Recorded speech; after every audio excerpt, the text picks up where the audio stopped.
This lesson is on debugging. This is your second debugging lesson. And remember that debugging is the term we use for troubleshooting problems in your programs and correcting them. So let's take a look at this form. Looks innocent enough. Number of apples in pairs. We've seen this before. 5 apples, 3 pears. Let's hit the submit button. Uh-oh. Got a number of things going on here. That looks strange to me. Let's start off with the error message. It says undefined index. Now, this next word is key. It's looking at something called apples, and it says that's an undefined index. And the other important thing is it's on line 14. You kind of know it's in the fruits program because that's what you called, and that's what's up in the address bar. Okay, let's go look at some code, shall we? So here we are in the HTML. The error, though, is in the fruits PHP, so let's start with there. Line 14, apples equals $post apples. This is the index that it's looking for, apples. It's kind of not a really clear word. For those of you who know something about arrays from other programming languages, this is called an associative array, where we pass a name to the field as an index, it's called, and then it fishes out the value from this special array that's set up. That didn't mean anything to you? Don't worry about it. Apples is the index of the post that it's having a problem with.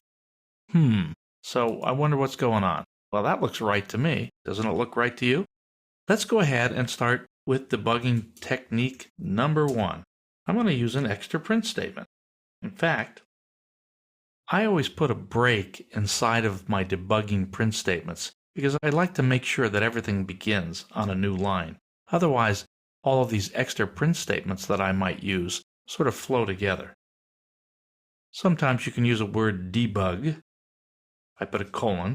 And now what I'm going to do, this is a trick that I want to show you. I want to make sure I'm really seeing what's in the apples variable. So I'm going to wrap single quotes around it to make sure there's no extraneous spaces or something in there that I don't realize.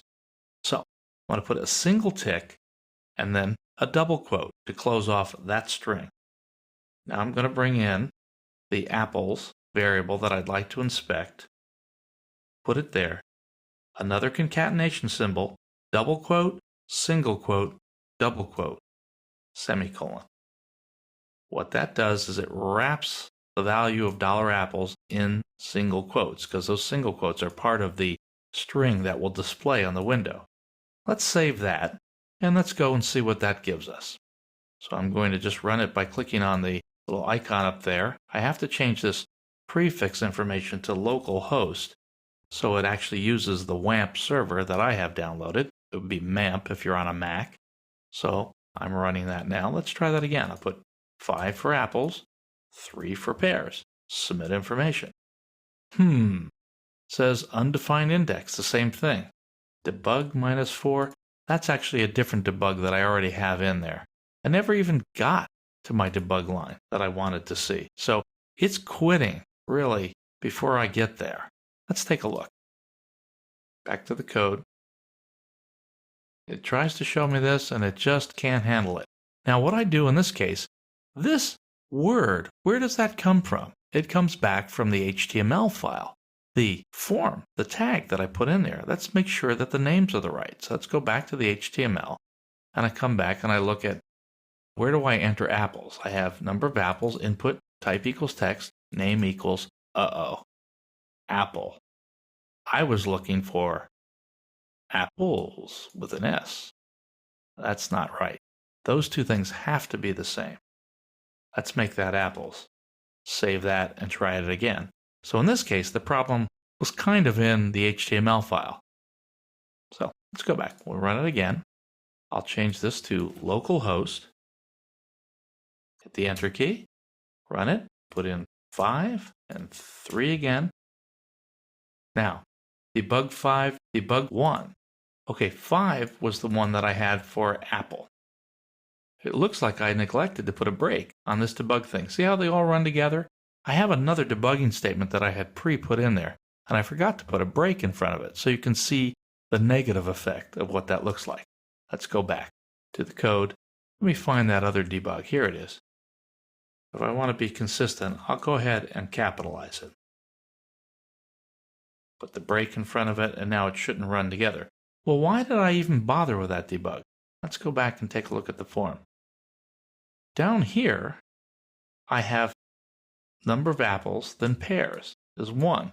The reverse of that is 1. Well, the reverse of 1 is not 1. It should be -1. So I was trying to display what was in there. Let's go ahead and run this now that I've corrected the program. Here we go. Debug 1. Now, if I needed more information, I could have said what that was. I could have, in my debug statement, put in the variable name, perhaps. I'm going to copy this, put that in here. And I actually don't need this other one for apples anymore, so I'll comment it out. Come back to the table, run it, make it localhost, put in 5 for the apples, 3 for the pears. So 5 is 3, says the number of apples more than pears is 1. It's actually 2, so I've got a math problem as well, but I'm not going to deal with that right now. I'm just going to look at why this didn't get reversed.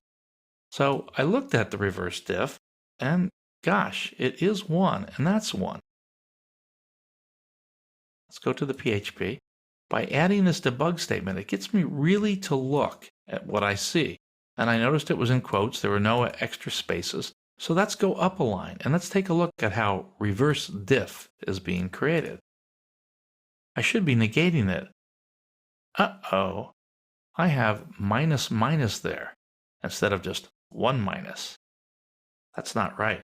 I should just have 1. Let's try that now and see if this works. Come back. I run it. 5, 3. Whoops. You know what I did wrong here? I forgot to change this to localhost. But since this is a presentation on how to make errors and correct them, that's okay. Localhost. Hit the enter key. Enter again. 5, 3. Submit the information. So now I can see that I've done the math correctly now. Somehow I took care of the other problem when I took care of that last one. The minus minus decremented the value before by 1. It was 2, and then it got decremented by 1 again. That's what the minus minus does. I hadn't actually introduced that in the math lesson yet, but you'll see that in some code, and we'll probably use that later on in the class ourselves. So, the number of pairs is 2, and the reverse is -2. Life is good. But wait a minute. I have an end up there at the top above the table. That can't be right. Most of the time, I want to put an end at the end. Let's go look at our code. Over to the fruits PHP. I'm going to go down here. Here's the table. I open the table, right? I write out all these rows. Life is good. I print out end. In fact, I don't even print out end. It's just regular old HTML. And it clearly comes after the table. Table's all the way up here. So why did that appear above the table? Let's take a look at the code that was generated. This is another little technique. Do a view page source on your PHP page that's displaying and see what HTML was generated. Take a critical look at it. You might look at your code and think, I know what's going on, but sometimes when you look at the code that was actually generated, you'll pick up on something that's off. Notice we have a little color coding going on here. Okay, we've got the beginning table tag, and if you remember my little rule, what's the first thing you do when you have a beginning tag? Answer, you look for the ending tag. And where's the end table tag? Nowhere. It's not here. And unfortunately, that's a little quirk, that when you leave off that end table tag, this next paragraph gets confused. It doesn't know if it's in the table. These aren't table tags, the paragraph tags. And it ends up displaying it above the table. So I need an end table tag. Let's go ahead and try that. And I can put that before this paragraph. I've saved it. I'm going to go try to run it again. This time I'll change this beginning to localhost. Run it. 5 apples. 3 pears. Okay, we got that. We got the end at the bottom. Life is good. Clearly, before you put this into production, take out the debugging statements. This ends our Part 2 lesson on debugging techniques.